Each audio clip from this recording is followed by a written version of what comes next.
చీపారా. నీలాంటి కొడుకుని కన్నందుకు ఈ సమాజానికి ఏ సమాధానం చెప్పాలో కూడా అర్థం కావట్లేదు. చీ, సమాజం సమాజం సమాజం ఏమిచ్చిన సమాజం? అమ్మని చెల్లిని తీసుకెళ్ళిపోయింది, ఏం చేయగలగాం?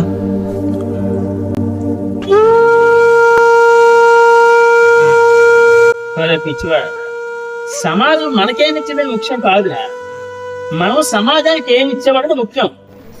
నాన్న, ఈ సమాజంలో ఏం కోల్పోయాను, ఇప్పటికీ ఎంత బాధపడుతున్నానో నాకు మాత్రమే తెలుసు నాన్న. ఈ సమాజంలో ఇదేం కోల్పోయారా?